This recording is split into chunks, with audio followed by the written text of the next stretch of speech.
गुरुदेव।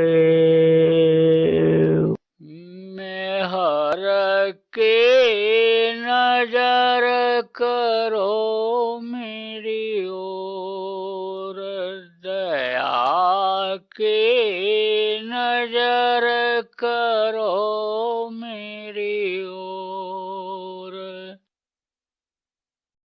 अन्न का कितना असर होता है, उनका भी बहुत असर होता है। एक महात्मा जी थे, चलते रहते थे। महात्मा लोग पहले ऐसे ही करते थे, चलते रहते थे। रमता योगी बहता पानी कहते हैं। जो योगी, जो सन्यासी, जो साधु, जो महात्मा चलता फिरता रहता है, उसके अंदर दोष नहीं आता है, गंदगी नहीं आती है। एक जगह रुक जाने पर ही यह मन धोखा देता है। जो पानी बहता रहता है उसमें गंदगी नहीं आती है, सड़न गलन बदबू नहीं पैदा होता है। नदियों के जल को देखो, निर्मल रहता है। और जो पानी गड्ढे में जमा हो जाता है, पत्ती गिरती है, धूल गट गिरता है, सड़ता है, पानी दूषित हो जाता है, गंदा हो जाता है। बहने वाले पानी में दोष नहीं आता है। ऐसे चलने फिरने वाले, चाहे प्रचारक हों, चाहे धर्म का काम करने वाले, अच्छा काम करने वाले हों, साधु हों, महात्मा हों, उनमें दोष जल्दी नहीं आता है। लेकिन जहाँ जरूरत पड़ती है वहाँ रुकना भी पड़ता है। पहले जगह जगह पर उस समय के लिए रुक जाते थे, उपदेश करते थे, समझाते थे, बताते थे। फिर जब लोगों के अंदर सुधार आ जाता था, लोग उनके सूत्र को पकड़ लेते थे, उनके रास्ते को पकड़ लेते थे। सुख शांति का अनुभव जब होने लगता था तो फिर आगे बढ़ जाते थे। कहने का मतलब कि महात्मा जी गए, दो चार उनके साथ में सेवक लोग भी थे, उनके कार्य में सहयोग करने वाले लोग थे। एक गांव के बाहर रुके, गांव वालों को खबर लगी। सेवा भाव पहले बहुत था लोगों में, रोटी खिलाना, पानी पिलाना गृहस्थ अपना धर्म समझता था। बहुत से लोग तो किसी न किसी को भोजन करा करके, खिला करके तब खाते थे। ऐसा भी नियम था कुछ लोगों का। नहीं कोई मिलता था तो उनके लिए, नहीं कुछ होता तो आटा ही, दाल ही कुछ निकाल करके उनके निमित्त रख देते थे। ऐसे भाव थे लोगों को। गांव के बुजुर्ग लोग रोटी बनवा करके, मटके में पानी ले करके, पगडंडी रास्ते उस समय हुआ करते थे, जिधर से लोग पैदल जाते हैं, जा करके रास्ते में पेड़ के नीचे बैठ जाते और जाने आने वालों को बुला बुला करके रोटी खिलाते, पानी पिलाते।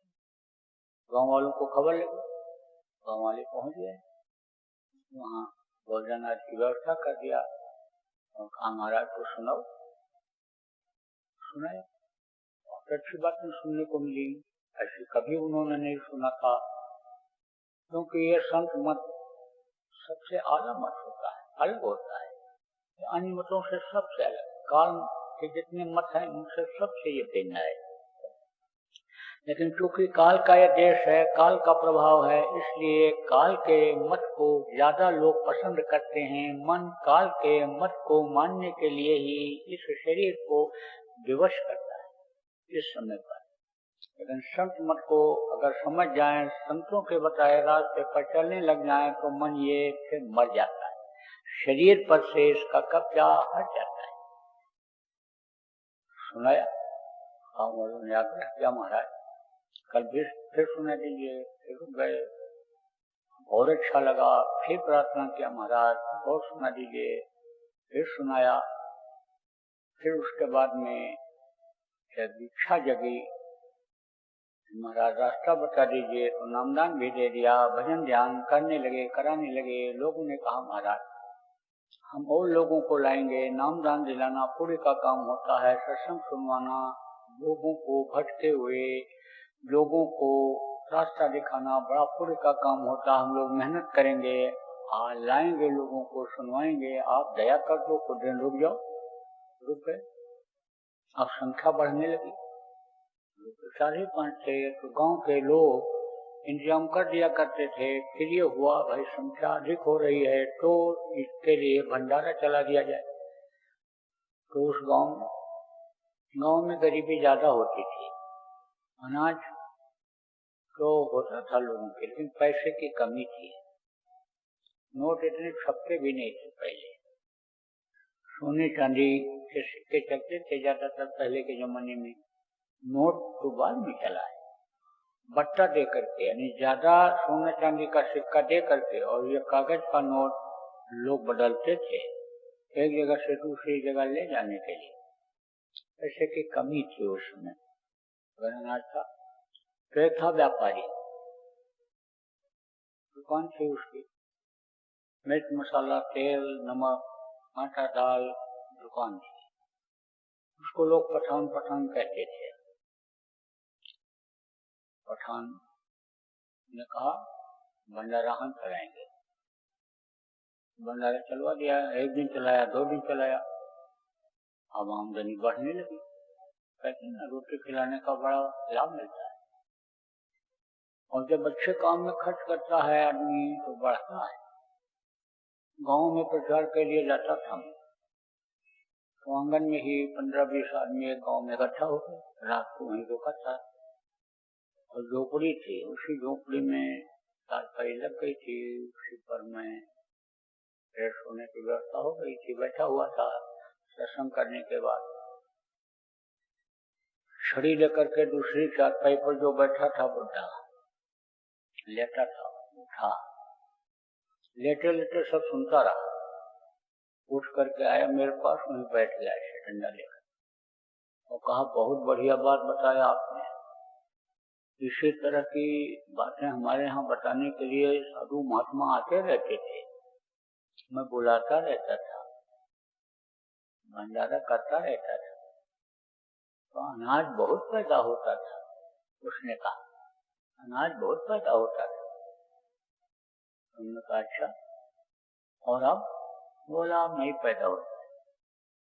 हमने कहा क्यों? बोले इनके लड़कों की नीयत खराब हो गई, या हम किसी को बुलाते हैं न कुछ कराते हैं, ये तो अपने ही मस्ती में मस्त रहते हैं।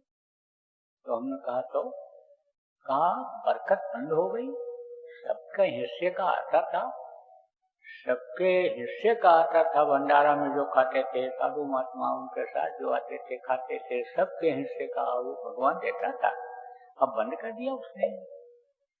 तो कहते हैं ना कि कमी नहीं आती, बढ़ता है। कब उसकी बिक्री बढ़ गई। बेईमानी नहीं करता था।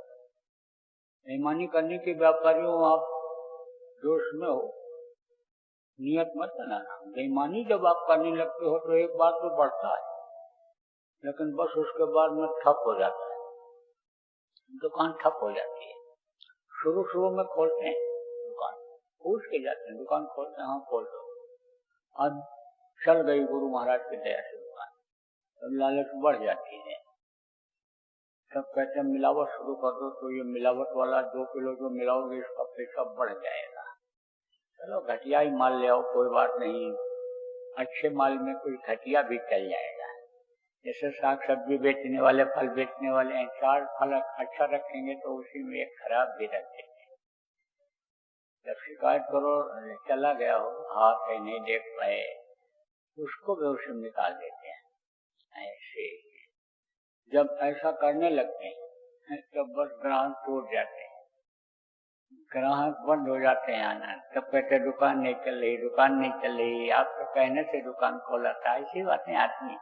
और जब कहो कि आप ज्यादा कमाने के लिए करने लग गए, सिद्धांत को छोड़ दिए, सत्संगी का भाव आपके अंदर से चला गया, संगत की रीत नीति के खिलाफ आप चले गए, दोनों हाथ से खाने की कोशिश किया, साफ साफ बोल दो तो खराब भी लगता है, लेकिन जवाब भी नहीं दे पाते।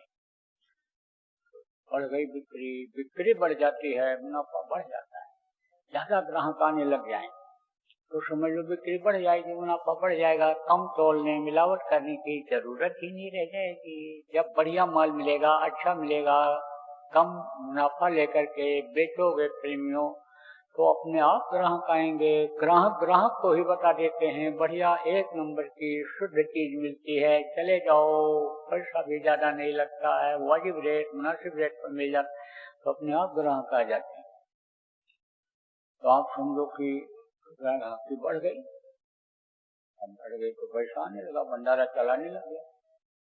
तो वहीं पर चोर लोग रहते थे, चोरों ने किया चोरी। कुछ लोगों की ऐसी धारणा रहती है, कल हमसे पैसा ले आओ और भंडारे में खिला दो, कपल बंटवा दो, दान पुण्य कर दो, बस क्षमा हो जाएगा, कथा भाव सुन लो, क्षमा हो जाएगा। किसी पंडित को पूजा करने के लिए, पाठ करने के लिए, जाप करने के लिए उसी में से दे दो, बस पाप क्षमा हो जाएगा। हाँ, इससे पाप नहीं क्षमा होता, पाप की सजा मिलती है, कहने से नहीं होता है। अपने जब कर्म किए शरीर से, तो अपने ही शरीर के कर्मों से उन कर्मों को, उन पाप को काट सकते हो, ये बात समझो। और अगर ऐसा होने को होता तो बड़े बड़े राजा लोग पहलवानों को पाल करके रखते, कसरत पहलवान करते और राजा मोटे हो जाते। ऐसा अगर होने को होता, ऐसा नहीं हो सकता है। अपने ही शरीर के किए हुए कर्मों को अपने ही शरीर से प्रेमियों काटना पड़ता है। तो समझो कि चोर लोग चोरी करके आए तो बोले कि भंडारा कर दें, खिला दें लोगों को, क्षमा हो जाएगा। 6 बोरी अनाज लाए थे चुरा करके, बोले 1 बोरी का खर्च कर देंगे भंडारे। तो उसी में से बेच करके तेल ले आए, साग सब्जी मसाला ले आए, आटा पिसवा करके पूरी सब्जी बनाए, लोगों को बुलाए खाने के लिए। बहुत से लोग गए, महात्मा जी के यहाँ भी निमंत्रण गया, महात्मा जी नहीं गए। और 6 लोगों को खबर लगी भंडारे, तो भंडारे में या दावत में अच्छा ही भोजन लोग बनाते थे। अब आजकल तो अच्छा ज्यादातर लोग खाने लग गए, लेकिन उस समय पर अच्छा भोजन तीज त्योहार, भंडारा, शादी ब्याह में ही बनता था। तो 6 लोगों की इच्छा तो हुई चले जाएं, सबको बुला के गए, लेकिन गुरु जी का इशारा जब नहीं मिला, नहीं गए। उधर गांव में सबके लिए खबर गई, गांव के भी लोग गए, मोदी भी गया, व्यापारी था। और जब अन्न को खा करके, भोज को खा करके, भंडारा जो चोरों ने किया था खा करके जब लौटा, तो अब वो अन्न असर करने लग गया और बस दिमाग बदला। भाव भक्ति जो गुरु के प्रति, सेवा भाव जो लोगों के प्रति था, जनता के लिए जो सेवा भाव था, जनहित का भाव था, जनहित की कामना इच्छा थी, वो बदल गई, अहंकार में आ गया। भंडारा मैं चलाता हूँ, मेरे चलाने से चलता है, गांव वालों के पास क्या है, कुछ नहीं। ये तो टीचर है, ये क्या है, ये कैसे भंडारा चला पाएंगे? भंडारा तो मैं चलाता हूँ, मैं अभी बंद कर दूं तो ये साधु लोग, साधक लोग, ये सब भी भूखे मर जाएंगे। पहले उपदेश क्या करता था, अजगर करे न चाकरी, पंछी करे न काम, दास न लूका कही गए, सबके दाता राम, सबको मालिक को देता है, देने वाला वो है, खिलाता वो है। ये उपदेश क्या करता था, लेकिन वो उपदेश सब खत्म हो गया, पर्दा पड़ गया आंखों के सामने उसके, और अहंकार की वो आ गई शरीर में, मैं करता हूँ, मैं खिलाता हूँ। तो आया और पत्नी से कहा, मैं सोच रहा हूँ भंडारा बंद कर दूं। पत्नी ने कहा, ऐसा तो कभी करना मत, जब से भंडारा तुमने चालू किया, जब से देखो कितनी बिक्री बढ़ गई, कितना माल घर में भर गया। बैठता हूँ, मैं बैठती हूँ, तुम बैठते हो, देखते हो कितने ग्राहक आते हैं, मौका नहीं मिलता है। भंडारा तो बंद मत करना। लेकिन अब मन मलिन जब हो गया, मन गंदा हो गया, भाव जब खराब हो गए, तो रोज सत्संग में जाता था शाम को, उस दिन नहीं गया।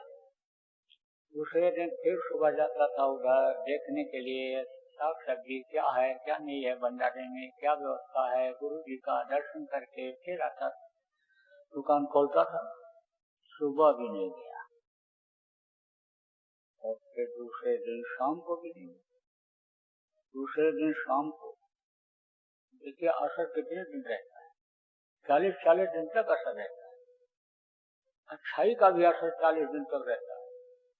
और जो बुराई शरीर से हो जाती है उसका भी असर 40 दिन तक रहता है। किसी भी अंग से, आंख से, कान से, मुंह से, इंद्रियों से अपराध बन जाता है, असर उसका रहता है।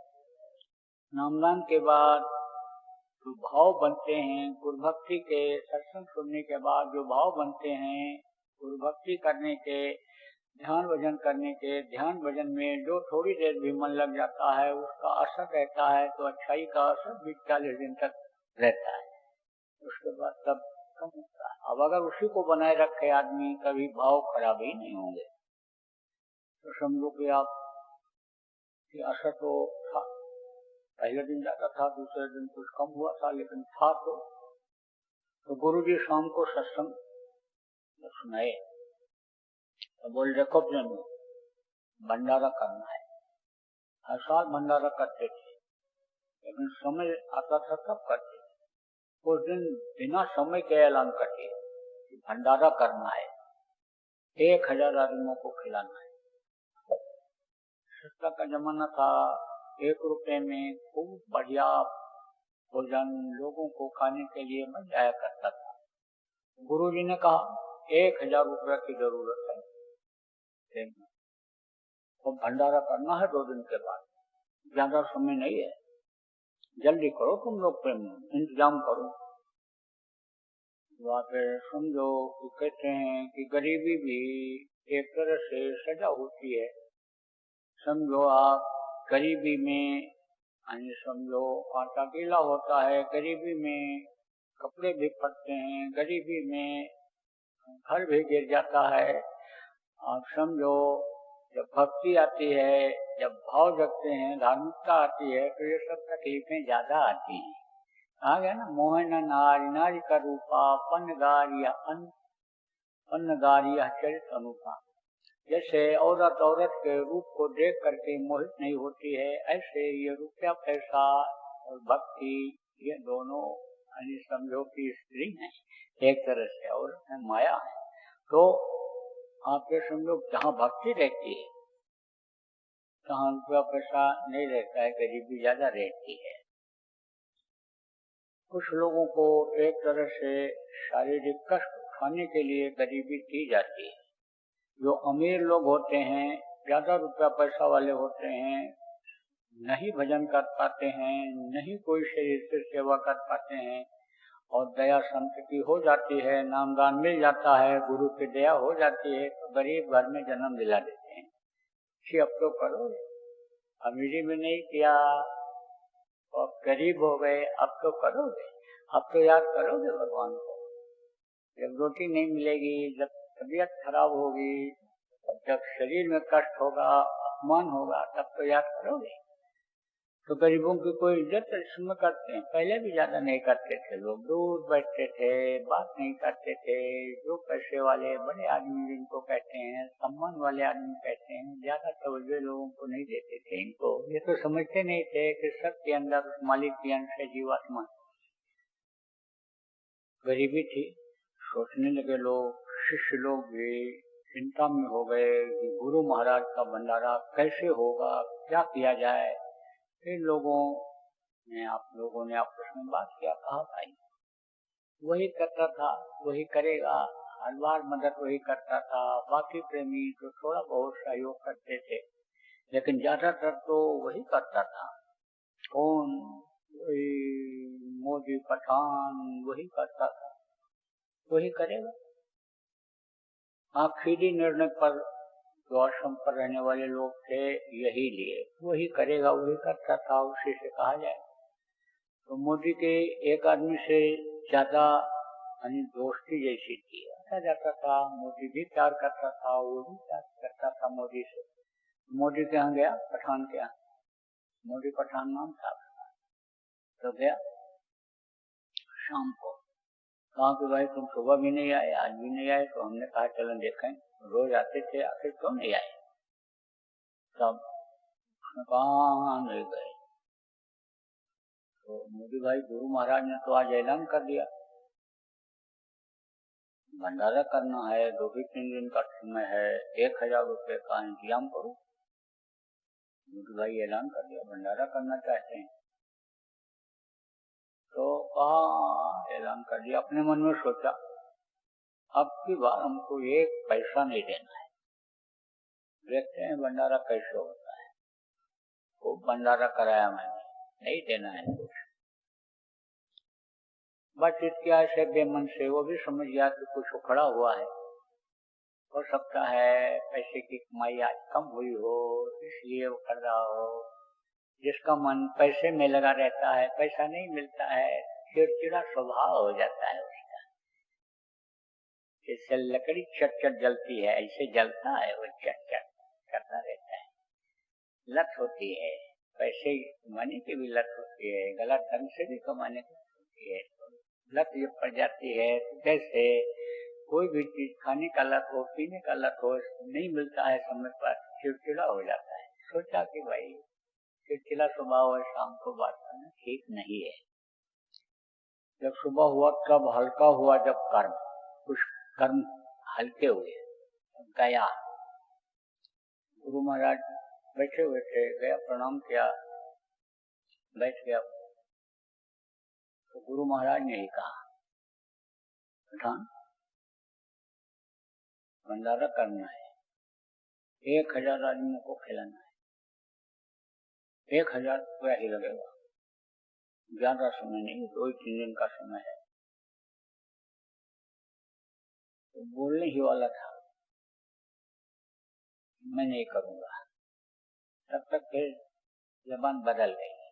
कर्म आते हैं ना, ऐसे अच्छे कर्म आते हैं, फिर खराब कर्म आ जाते हैं, तुरंत भाव बदलता है आदमी का। तो खराब कर्म तो आए थे, उसमें बोलने वाला था मुझे नहीं करना, लेकिन तब तक फिर थोड़ा अच्छा कर्म आ गया तो आवाज बदल गई।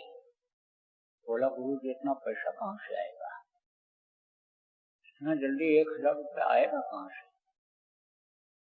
गुरु जी ने कहा, वो मोती है ना, मोती नाम का था आदमी, भगत था, गुरु महाराज आता था वहां, अब वो हमारा भगत है। बोले हाँ है। पठान बोला, मोदी पठान बोला कि हाँ है। तो गुरु जी ने कहा, क्या चला गया उसके पास? तो 1000 रुपया मांग कर लिया। अब वो खड़ा, गुरु जी का मुंह देख रहा, दिन में कमाने वाला शाम को खाने वाले के पास, दिन में कमाने शाम को खाने वाले के पास 1000 रुपया होगा कैसे? बहुत आश्चर्य लग रहा था। 1000 रुपए की उसमें बड़ी कीमत थी। गुरु महाराज को देखता था। गुरु महाराज बोले, अरे क्या चला जा, कह दे गुरु जी ने मांगा है, कहा 1000 रुपए का इंतजाम कर दे, भंडारा करना है, 1000 आदमियों को खिलाना है। तो चल दिया। रास्ते भर सोचता रहा, कैसे देगा, कहाँ भेज रहे हैं, समय बर्बाद कर रहे हैं गुरु जी हमारा। लेकिन जैसे जैसे पैदल चला, आदेश का पालन किया, धीरे धीरे कर्म कटने लगे। शरीर के अंदर ही तो गया वो अन्न, शरीर दूषित हुआ, दोषी हुआ, अन्न के असर से, शरीर से ही जब आदेश का पालन गुरु के किया तो धीरे धीरे कर्म कटने लगे और धीरे धीरे दूसरे होने लगे। कहाँ से देगा, चलो देखते हैं, कहते हैं, कहें कि न कहें, यही सब सोचता हुआ पहुंच गया। अब देखा उसने मोती ने, वो मोती पठान आ गया और लिपट गया सीने से। अरे मोदी भाई कहते हैं ना, गुरु भाई नहीं बोलते हैं, मरने के बाद भी मिलते हैं, याद आते हैं। अपने माँ के पेट में बनने वाले, पलने वाले 2 भाई, ये तो मरने के बाद भूल जाते हैं एक दूसरे को। गुरु भाई नहीं बोलते, मिलते हैं, वो बड़ा पवित्र रिश्ता होता है। देखा गुरु भाई को, चिपक गया सीने से। अरे हमारे गरीब के ऊपर आपने दया किया, आप कैसे आए? बोले गुरु महाराज का संदेश लेकर आया। गुरु महाराज का संदेश हमारे न चीज के लिए गुरु महाराज ने संदेश भेजा। बताओ मोदी भाई, बताओ जल्दी बताओ, क्या कहा? पठान भाई बताओ क्या कहा गुरु महाराज? अब इसने सोचा, पठान ने, कि सीधे कहें कि घुमा के कहें कि कैसे कहें। भूमिका बनावे, सीधे कहते हैं घबरा जाए कहीं। तो कहा कि मैं सोच रहा हूँ कैसे कहूँ, क्या कहूँ। अरे कहो कहो, गुरु का संदेशा कहने में आपको क्यों संकोच हो रहा है? गुरु का संदेशा नहीं कहोगे, उनके आदेश का पालन मोदी भाई नहीं करोगे तो फिर किसका करोगे? बताओ पठान भाई, बताओ बताओ, जल्दी करो। अरे बोला पठान, बोला मैं सोच रहा हूँ कहीं तुम्हारा हार्ट में फेल हो जाए सुनकर के। अरे गुरु के संदेश को सुनकर के हार्ट फेल हो जाता है कि फेल होने वाला हार्ट भी काम करने लगता है? जान जा रही हो तो गुरु बचा लेते हैं, दया कर देते हैं। उनकी बातों में, उनके आदेश में शक्ति होती है। किसी न किसी तरह का जब भला चाहते हैं तब आदेश देते हैं। बोलो जल्दी बोलो। जब कहा, उन्होंने कहा है गुरु जी ने, मोती से कह दो 1000 रुपया दे दे, भंडारा करना है, 2-3 दिन के अंदर ही भंडारा करना है, तो जल्दी से दे दे। अरे खुश हो गया, नाचने लगा। हम नाचीज को भी गुरु महाराज ने याद किया, हमको सेवा का मौका दिया। अब जब वो गया देखा तो घर में कुछ नहीं, सब सामान, साजो सामान जैसे लोगों के यहाँ होता है, गरीब के यहाँ वैसा तो होता नहीं। रोटी सेका, फट से खिलाया और कहा चलो अच्छा चलो देखा जाए, घूमा जाए, चलो थोड़ा सा घूम जाया जाए। घूमने के लिए गया उधर, तो कहा कि मस्त भगत लोग मस्त रहते, गुरु को सिर पर राखिए चलिए आज्ञा मान। कह कबीर सरदार का 3 लोग पहना, उसको कोई चिंता नहीं, कोई फिक्र नहीं, ना अपमान की, निंदा की फिक्र, ना प्रशंसा की खुशी, मस्त रहता है। जाही विधि राखे गुरु वही विधि रहिए।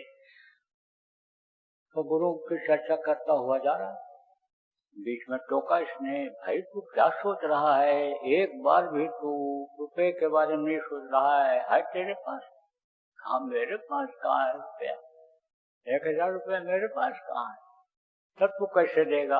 अरे गुरु महाराज देंगे तब दूंगा, मैं कहाँ दे पाऊंगा गुरु महाराज को, वो देंगे। अरे तो गुरु महाराज तेरे को कैसे देंगे? कुछ सोचा तूने?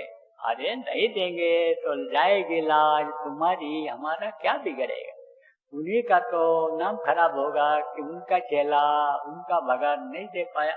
वो तो देंगे ही, यकीन करो, विश्वास करो गुरु पर, देंगे पठान भाई, वो देंगे। बात करता हुआ चला जा रहा है, मस्त मस्त हो जाते हैं बात करने में। आप ये समझो कि पहले के समय में काम करते रहते थे लोग, अब ध्यान लगा लेते थे तो लय हो जाते थे उसमें। अब भी ऐसा होता है, खबर नहीं रहती, हाथ तो चलता रहता है, काम तो सब होता रहता है उसी तरह का, लेकिन पता नहीं चलता। तो थे ना सुलाराम आटा दाल का व्यापार करते थे, तो आटा तोलने लगे 1 2 3 4 5 10 11 12 13 जब पहुंचे तो चढ़ाई हो गई, सूरज की लीन हो गई, वहां दर्शन होने लग गया। 13 13 13 13 13 13 बोल रहे हैं, 13 13 13 13 ही सबको, मैं भी 13 13 ही सबको, दुनिया तेरी, ये भाव आ गया उनमें। और इधर तोलते चले जा रहे, वो भी लेता चला जा रहा, जिसको समझो कि कम देना था। 13 ही 13 आगे की गिनती यानी बोल ही नहीं रहे। लड़का जब निकला सब ध्यान हटाया उधर से, तोलते चले जा रहे हो, कितना लेना है इनको, कितना दे दिया, पूरा खाली हो गया। पूछा उससे, कम ही बताया था, पूरा डलिया खाली कर दिया, बड़ा डलवा था जिसमें भरा हुआ खाली हो गया। और उससे कहा तू ले जा, उसने कहा हम नहीं ले जाएंगे, जितना हम पैसा देंगे उतना ले जाएंगे। अरे बोले जब मिल गया तो ले जा, तेरा ही तो है सब, तेरा ही है, ले जा। और लड़का भी गुस्से में बोला ले जाओ, हमको नहीं जरूरत है, गुस्से में बोला। अब बैठ गए, और लड़का तो नहीं समझता था कौन है ये, क्या है, क्या पता कौन क्या है, घर में ही नहीं पता चलता है कि ये कौन है और किसके अंदर क्या ताकत है। और मरने के बाद तो सब स्वर्ग ही बताते हैं, लेकिन ये नहीं मालूम कि चाचा जी, ताऊ जी, दादाजी ये देखो कुत्ता बन करके आ गए, बैठे हुए हैं, बैल बन करके जुताई खेती कर रहे हैं हमारे, बिल्ली बन करके दादी माँ आ गई, देखो। ये कहाँ देख पाते, कहाँ समझ पाते हैं। तो आप समझो प्रेम कि सुनाता रहा तो तुलाराम जो है लीन हो गए। तो फिर उसके बाद लड़के को जब देखा दुखी है तब फिर याद किया, माली तेरा ही नाम है अनिताता दयालु, तू ही है, इस पर दया कर दे मालिक, तू इस पर दया कर दे, इसकी शंका खत्म हो जाए तेरे पर से, इस पर से तेरा विश्वास हट जाएगा, क्योंकि मैं भाव भक्ति करता हूँ, तुमको मानता हूँ, इसका विश्वास को जमा दो। बस थोड़ी ही देर में जैसे वो अंदर गया घर में, जैसे पूरा घाटे से भर गया, जितना था उतना दिखाई पड़ने लग गया। और वो जो पैसा दे गया तो पैसा भी आ गया, वो आटा भी उतने आ गया। तो मोदी यानी मोती बात करता हुआ जा रहा है। तो एक गांव के किनारे भीड़ थी। पूछा, भाई ये भीड़ क्यों है? दंगल हो रहा है। दंगल किसको कहते हैं? कुश्ती को। पहले कुश्ती वगैरह ज्यादा होती थी, जैसे इस समय क्रिकेट है, हॉकी है, फुटबॉल है, वॉलीबॉल, ये सब होते हैं और गेम होते हैं। उस समय पर कबड्डी, उस समय पर यानी कुश्ती, ये सब खेल होते थे।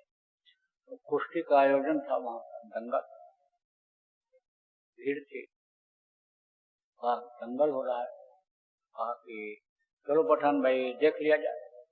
कुश्ती ने कहा भगत ने, आओ बड़े चक्कर में ये कुश्ती देखने जा रहा है, 2 दिन का समय है, इंतजाम नहीं कर रहा, कुछ सोच नहीं पा रहा पैसे के बारे में, कुश्ती देखने जा रहा है, कह रहा है चलो कुश्ती देख लो। अरे चलो भाई चलो, आप चला गया। कहा क्या करें, तो हम इसके बस में हैं, जब ये कुछ देगा या जो कुछ इसका जवाब मिलेगा तभी तो जाएंगे गुरु जी के पास। ऐसे बीच में अगर चले जाएंगे, काम करके नहीं जाएंगे तो भी ठीक नहीं रहे, बदनामी होगी। तो गया तो एक पहलवान हट्टा कट्टा इलाके का बड़ा आदमी घूम रहा था अखाड़े में, और ऐलान हो रहा था इन पहलवान साहब को जो हराएंगे उनको 500 रुपए का इनाम मिलेगा। पहलवान खड़ा हुआ था, घूम रहा था, उसमें चक्कर लगाता, कभी खड़ा हो जाता, किसी की हिम्मत न पड़ती उसको हराने की। फिर अपना नाम बढ़ाने के लिए लोग जैसे देखो इनाम रखवा देते हैं कि हम किसी भी चीज में मशहूर हो जाएं, सेटिंग कर लेते हैं। उसने अपना नाम बढ़ाने के लिए अपनी तरफ से ऐलान कर दिया कि हमसे जो लड़ेगा जीत जाएगा, उसको 500 रुपया मैं अपनी तरफ से दूंगा और 500 रुपया ये कमेटी देगी। तो अब लोग सोचने तो लगे, बटन तो खोलने लगे, लाओ लड़ जाए, जीत जाएंगे तो कमेटी देगी और नहीं तो ये देगा, हार जाएंगे तो कोई बात नहीं है। फिर उसने ऐलान किया, जब देखा बटन लोग खोलने लगे, आने वाले हैं, तब बोला देखो हमसे जो लड़ेगा तो जीत जाएगा, 500 रुपया कमेटी देगी, 500 रुपया मैं दूंगा, और अगर हार जाएगा तो 1000 रुपया तो मिलेगा, लेकिन मार डालूंगा, उसको छोड़ूंगा नहीं। बस जान जाने के वक्त पर लोग घबरा गए, क्या मालूम हार जाऊं तो रुपया किस काम का आएगा, ये तो ये मार डालेगा, जीत जाऊंगा तो 500 रुपया कमेटी वाले तो देंगे, ये तो जाएगा, लेकिन जीतना कोई जरूरी नहीं है, 500 ये भी दे दे जीत जाऊं तो, लेकिन हार जाऊंगा तब क्या होगा, तब तो मार डालेगा। फिर बटन बंद करने लगे। आज जब इसने सुना कब फट से है फेंका कुर्ता उतार के, धोती को लपेट कर लगाया, पीछे लंगोटी टाइप का बना दिया। पहलवान ने तो कभी किया नहीं था, ऐसे था हमारे जैसा दुबला पतला। तो लंगोटी क्या लगाता, तो पहलवान कसरत करने वाले लगाते, धोती को ही लपेट के लगा लिया। इसे पहुंच गया अखाड़े में, देखा उसने तो कहा तू लड़ने आया? हाँ लड़ने आया हूँ। लड़ने आया कि मरने आया है? सुना नहीं तूने, मैंने ऐलान किया कि हार जाएगा तो मार डालूंगा उसको, तो हमसे जीतेगा? जीतने आया है? कहा जीतने हारने से हमसे मतलब नहीं है, हम तो लड़ने आए हैं आपसे। तो कहा कि तू हारेगा तो मार डालूंगा तुझको। कहा हाँ सुन के आया हूं। तो तू मरना चाहता है? हाँ हाँ मरना चाहता हूँ। मरना चाहता है? किस लिए मरना चाहता है? पहलवान ने कहा किस लिए मरना चाहता है? 1000 रुपया के लिए। 1000 रुपया के लिए मरना चाहता है? बोल 1000 रुपया तेरा लेगा कौन तेरे मरने के बाद? कहाँ है तेरे बीवी बच्चे? मैं उनसे तो पूछूं। कहाँ मेरी कोई बीवी बच्चा नहीं, तब कौन लेगा 1000 रुपया? ये मोदी लेगा, ये पठान लेगा, ये पठान लेगा। पठान ये कौन है तेरा? तूने लिया था इससे कभी? कभी नहीं लिया। तो फिर ये क्यों लेगा? कौन है तेरा? ये हमारा गुरु भाई है, ये ले जा करके हमारे गुरु महाराज को देगा, वो भंडारा करेंगे। उन्होंने हमसे मांगा है, हमारे पास नहीं था, गुरु की दया हो गई और आपने ऐलान कर दिया 1000 रुपया के लिए मैं लड़ रहा हूँ आपसे। डालो कोई बात नहीं, गुरु के नाम पर जान चली जाए तो इससे बड़ा और क्या होगा। उसने कहा है कैसा इसका गुरु, कैसा ये चेला? अच्छा तेरे गुरु कौन है बताया? अब उसके मन में ये बात आई कि भाई ऐसे गुरु के नाम पर जो मरने के लिए तैयार हो, उनके अंदर क्या विशेषता होगी, क्या खुसूसियत होगी, क्या काबिलियत होगी? कहा उससे, मुझसे, मोती से, अगर से पहलवान ने कि देख मैं हार जाऊंगा, तू जीत जाएगा, लेकिन तुझको 1000 रुपया तो मिल जाएगा, लेकिन तू मुझे गुरु का दर्शन कराएगा, अपने गुरु का मिलवाएगा उनसे। तो बोला जिंदा रहेंगे तब तो मिल पाएंगे, रुपया दोगे तो मार नहीं डालोगे? बोला मार नहीं डालेंगे। मार डालेंगे तो तू कैसे मिलवाएगा? तू वादा कर तो तुझको रुपया भी मिल जाएगा और मैं हार भी जाऊंगा, लेकिन गुरु का दर्शन तुझे कराना पड़ेगा। बोला मंजूर है। अब अपना शुरू किया दोनों, ढेर लगने लगा, कभी ये उसको पटके, कभी पहलवान ढीला पड़ जाए, ये उसको पटक दे। उसने सोचा कहीं धोखा न हो जाए, कहीं हार न जाऊं मैं। सब याद किया गुरु को, अब दया करो, देर न करो। बस आई ताकत गुरु की उसके अंदर और धड़ाम से पटक दिया, सवार हो गया सीने के ऊपर, गिरा उससे। वाह वाह वाह वाह वाह वाह लोग करने लगे। अब 1000 रुपया इसको मिल गया, खुशी खुशी आया घर। चलते समय धीरे से पहलवान ने कहा कब ले चलेगा? बोला कल ले चलूंगा, आप आ जाना उधर, हमारा घर रास्ते में पड़ेगा, सुबह आ जाओ, सुबह जल्दी चलेंगे। अब आप फिर समझो पहलवान की भी इच्छा जगी ऐसे संत के दर्शन करने की। पहलवान भी पहुंच गया, तीनों आए और गुरु के चरणों में 1000 रुपया रख दिया। और पठान जो है वो पहलवान भी गुरु का दर्शन किया, उस पर भी दया की दृष्टि इन्होंने डाली। और पठान भी शर्माता रहा, शर्माते वो भी चरणों पर गिर पड़ा। कहा कि संतों की महिमा अनंत अनंत, क्या उपकार आपकी महिमा, का वर्णन नहीं किया जा सकता, कहा गया। इसीलिए संतों की महिमा का वर्णन नहीं किया जा सकता। आपके आदेश का मैंने पालन किया और मैंने देखा कि गुरु भक्ति क्या चीज होती है। अमीरी में गुरु भक्ति नहीं हो सकती है, गरीबी में गुरु भक्ति होती है, निर्धनता में, बीमारी में, अपमान में गुरु भक्ति यानी निखर करके आती है, विश्वास होता है। ये मेरे समझ में आ गया। अभी तक तो आप कहा करते थे, सुनाया करते थे, लेकिन गुरुजी अब मेरे समझ में आ गया। आपने मेरे ऊपर दया किया, उस पर तो दया किया ही, पहलवान पर तो दया किया ही, लेकिन आपने मेरे ऊपर दया किया। ये बताइए गुरुजी, आखिर मेरा दिल दिमाग कैसे बदल गया था, किस तरह से मुझे क्या हो गया था।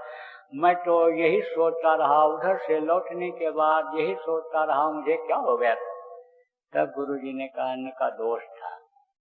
तो जो खा के आया था वो चोरों का अन्न था, वो मेहनत की कमाई का नहीं था। तो अन्न का असर बहुत होता है। आप देखो, जो साधक साधकों के यहाँ भी खा लेता है, उसको भी अपनी साधना में से उसको देना पड़ता है। और आप लोग तो कुछ देखते नहीं हो, न ध्यान देते हो। मांसाहारी बनाया, मांस के बर्तन में बनाया, किसने हमको दावत दे दिया, हम खा रहे हैं। खाने में स्वादिष्ट लजीज भोजन तो मिल जाता है, लेकिन कर्म कितने आते हैं इसका पता आपको नहीं। इसलिए प्रेमियों, हमेशा सादा जीवन, उच्च विचार,